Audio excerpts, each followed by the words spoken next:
How to grow a gaming channel. हाँ, इसके ऊपर तुम्हें YouTube पे ऑलरेडी काफी सारी वीडियोस मिल जाएंगी और इसी वजह से तुम्हारे माइंड में भी ये क्वेश्चन आ रहा होगा कि हम इस वीडियो को क्यों ही देखें, राइट? तो इसका सिंपल सा आंसर है क्योंकि जो मैं तुम्हें बताने वाला हूँ वो सिर्फ थ्योरी नहीं है। मैंने खुद रिसेंटली अपना एक नया गेमिंग चैनल स्टार्ट किया था और उसकी थर्ड वीडियो ही वायरल हो चुकी है, जिसने सिर्फ 10 दिन के अंदर 2,50,000 से ज्यादा व्यूज गेन कर लिए हैं। और हाँ, ये मेरा पहला गेमिंग चैनल भी नहीं है। मैंने 2018 में भी एक गेमिंग चैनल स्टार्ट किया था और उस चैनल पे भी धीरे धीरे व्यूज आने लगे थे, लेकिन कुछ गलतियों की वजह से मैं उसे स्केल नहीं कर पाया, वरना वो चैनल भी आज अच्छा खासा ग्रो कर जाता। इनफैक्ट मैं एक टाइम पे प्रोफेशनल बीजीएमआई स्पोर्ट्स प्लेयर भी रह चुका हूँ, तो ऑब्वियसली मुझे ज्यादा अच्छे से पता होगा कि गेम्स को कैसे खेला जाता है और उसको कंटेंट में कैसे कन्वर्ट किया जाता है। और trust me, gaming channel grow करना सिर्फ अच्छा गेम प्ले शो करना नहीं होता है, बिकॉज यहाँ पे पूरा गेम है एक smart strategy, patience and consistency का कॉम्बिनेशन। तो चलो डायरेक्ट पॉइंट पे चलते हैं, लेकिन ध्यान रखना हर पॉइंट एक दूसरे से कनेक्टेड है और अगर तुम किसी भी पॉइंट को मिस करते हो तो शायद तुम्हें रिजल्ट वैसा नहीं मिलेगा जैसा तुम एक्सपेक्ट कर रहे हो। तो चलो चलते हैं अपने पहले पॉइंट पे। Point number 1, be patient. देखो, जब तुम स्टार्टिंग में वीडियोस अपलोड करते हो तो तुम्हें लगता है कि मैंने इतनी मेहनत करी है तो ऑब्वियसली व्यूज भी आने ही चाहिए,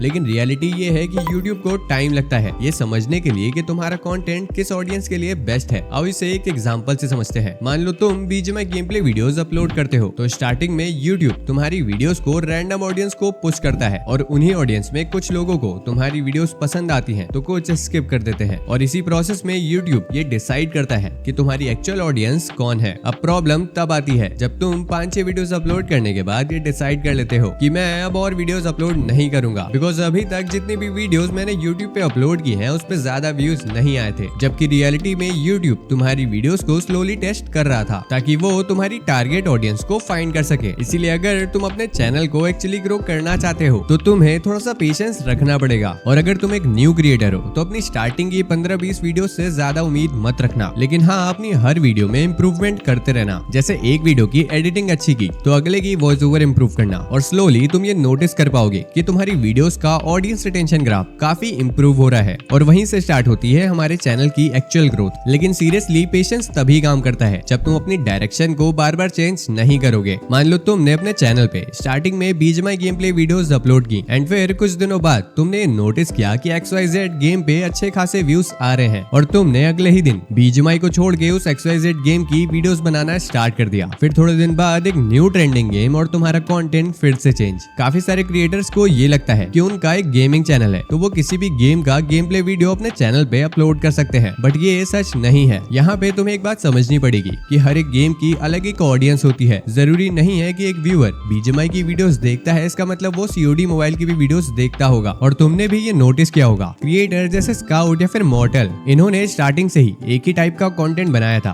और उसी कंटेंट पे ही अपनी ऑडियंस को बिल्ड करा था। अब तुम खुद सोचो, अगर वो डेली अपने कंटेंट टाइप को चेंज करते रहते तो क्या वो यहाँ तक पहुँच पाते? ऑब्वियसली नहीं, राइट? अब इसका मतलब ये नहीं है कि तुम एक्सपेरिमेंट्स नहीं कर सकते। मैं बस तुम्हें ये बताना चाहता हूँ कि तुम जितने भी एक्सपेरिमेंट करना चाहते हो वो करो, लेकिन निश के अंदर रह के। जैसे अगर तुम एक बीजीएमआई क्रिएटर हो तो तुम ट्राई कर सकते हो funny game play, tips and trick videos या फिर कुछ ऐसा जो अभी तक यूट्यूब पे ना आया हो। इसीलिए स्टार्टिंग में थोड़ा सा टाइम लो, अपना इंटरेस्ट समझो और एक डायरेक्शन पकड़ लो और उसी पे ही कंसिस्टेंसी के साथ डेप्थ पे काम करो, क्योंकि जब तुम किसी एक चीज को बार बार इंप्रूव करते हो तभी तुम उसमें एक्सपर्ट बन पाते हो और ऑडियंस एक्सपर्ट्स को ही फॉलो करती है। और जब निश क्लियर हो जाती है ना तो ये नेक्स्ट पॉइंट और ज्यादा पावरफुल बन जाता है। पता नहीं क्यों बहुत लोगों को ये लगता है कि कंसिस्टेंसी का मतलब रोज अपलोड करना होता है, बल्कि कंसिस्टेंसी का मतलब होता है प्रेडिक्टेबल होना। मान लो तुमने ये डिसाइड किया कि तुम एक वीक में 3 वीडियोस अपलोड करोगे और तुम जेन्युइनली एक वीक में 3 वीडियोस अपलोड भी करते हो, वो भी सेम टाइम पे, तो बहुत ज्यादा चांस है कि तुम्हारे चैनल पे रेगुलर ऑडियंस बिल्ड होना स्टार्ट हो चुकी होगी। और रेगुलर ऑडियंस को ये अच्छे से पता होता है कि तुम्हारी वीडियो किस दिन आने वाली है और किस टाइम पे। और सीरियसली रेगुलर ऑडियंस तुम्हारे चैनल के लिए सबसे इंपॉर्टेंट ऑडियंस में से एक होती है, बिकॉज ये एक ऐसी ऑडियंस होती है जिन्हें फर्क नहीं पड़ता कि तुम्हारी वीडियो अच्छी है या फिर नहीं, वो बस तुम्हारी वीडियोस को देखना पसंद करते हैं। और यही रेगुलर ऑडियंस थोड़े टाइम बाद तुम्हारे चैनल की एक बैकबोन बन जाती है। इसीलिए स्टार्टिंग में ओवर कमिट मत करो। डेली अपलोड करने से बेटर है कि हफ्ते में 1 ही 2 वीडियोस अपलोड करो, लेकिन सॉलिड अपलोड करो। और हाँ, कंसिस्टेंसी के साथ इंप्रूवमेंट करते रहना। टू बी ऑनेस्ट, गेमिंग में कंपटीशन बहुत ज्यादा है अगर तुम सिर्फ गेम प्ले पे डिपेंड करते हो तो। लेकिन अगर तुमने कैसे भी अपनी एक स्ट्रॉन्ग आइडेंटिटी बना ली तो एक व्यूअर तुम्हारे without voice over game play को भी आराम से वॉच कर लेगा। मैं जानता हूँ ये सुनने में थोड़ा सा कंफ्यूजिंग लग रहा होगा, तो आओ इसे एक एग्जांपल से समझते हैं। तुमने भी ये नोटिस किया होगा कि कुछ क्रिएटर्स को देखते ही तुम ये पहचान पहचान जाते हो कि एक्चुअल में ये कौन है। और कुछ जगहों पे तो फेस की भी जरूरत नहीं पड़ती। एग्जाम्पल के लिए अगर तुम BGMI वीडियोस देखते हो तो तुम्हें पता होगा ये आउटफिट किसका है, और अगर तुम काफी टाइम से गेमिंग वीडियोस देखते आ रहे हो तो तुम्हें ये अच्छे से पता होगा कि पट्ट से हेडशॉट कहाँ से फेमस हुआ था।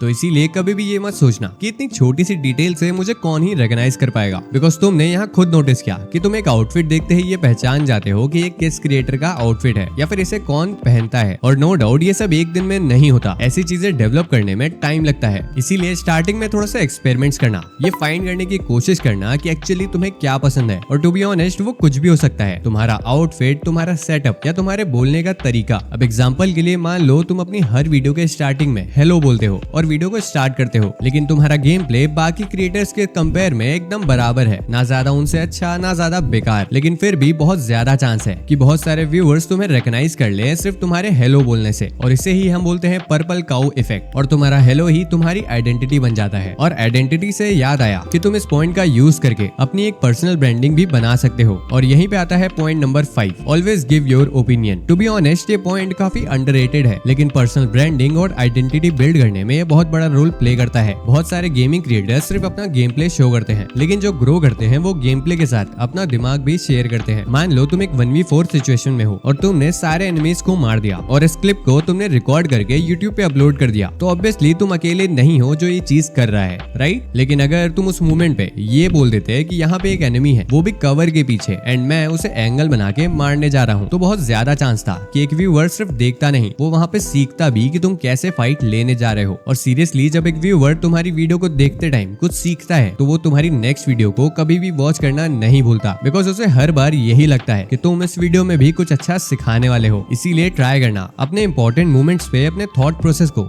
जरूर शेयर करना, भले ही वो मिस्टेक हो या फिर एक अच्छा क्लच। एंड स्लोली तुम ये नोटिस करोगे कि लोग अब कमेंट भी कर रहे हैं और क्वेश्चंस भी कर रहे हैं, जो एक बहुत बड़ा सिग्नल होता है कि तुम सिर्फ अब एक क्रिएटर नहीं एक गाइड बन चुके हो, जो व्यूअर को ये भी सिखा सकता है कि तुम ऐसा क्लच कैसे मार सकते हो। और अगर तुम चाहते हो कि तुम्हारे व्यूअर्स तुम्हारी वीडियो को रिपीटेडली देखते रहे, तो अपने कंटेंट में इस पॉइंट को जरूर ऐड करना। तो चलते हैं अपने पॉइंट नंबर 6 पे, ऑलवेज गाइड योर व्यूअर्स। मान लो मैं एक बिगनर हूँ जो पहली बार BGMI से रिलेटेड वीडियोस देखना स्टार्ट कर रहा है, और मैंने अभी तक जितनी भी वीडियोस देखी उसमें बस मुझे एंटरटेनमेंट मिला और कुछ भी नहीं। लाइक वहाँ पे कुछ अच्छे क्लचेस थे, कुछ अच्छे मूवमेंट्स, लेकिन वहाँ भी मैंने कुछ भी नहीं सीखा, बिकॉज वो क्रिएटर सिर्फ अपना गेम प्ले शो कर रहे थे, मुझे गाइड नहीं कर रहे थे। लेकिन वहीं जब मैंने पहली बार तुम्हारी वीडियो को वॉच किया, तब मैंने नोटिस किया कि तुम अपने हर मोमेंट पे ये शेयर कर रहे हो कि तुम एक्चुअली करने क्या वाले हो। लाइक तुम अपना एम कहाँ पे रखने वाले हो, तुम कौन सी गन को यूज करने वाले हो, और कौन सी सिचुएशन में तुम क्या करने वाले हो, जिसको देखने के बाद मैंने पहली वीडियो से काफी कुछ सीखा। तो डेफिनेटली मैं तुम्हारी अगली वीडियो तो वॉच करूंगा ही, साथ ही तुम्हारे चैनल को भी सब्सक्राइब कर लूंगा। और बहुत ज्यादा चांस है कि मैं अपने नूब टीममेट्स को भी तुम्हारी वीडियोस को शेयर कर दूं, ताकि वो भी तुम्हारे जैसा गेम खेलना सीख जाए। और अब हम तुम्हें BGMI क्रिएटर की तरह नहीं, एक मेंटोर की तरह देखना स्टार्ट कर देंगे। और अगर फ्यूचर में तुम कोई डेडिकेटेड वीडियोस पे रिलेटेड बनाते हो तो शायद पहले व्यूअर हम ही होंगे। तो अगर तुम्हें यहाँ तक सब कुछ समझ में आ गया है तो तुम्हें ये क्लियर हो गया होगा कि गेमिंग चैनल को ग्रो करना सिर्फ गेम प्ले शो करना नहीं होता,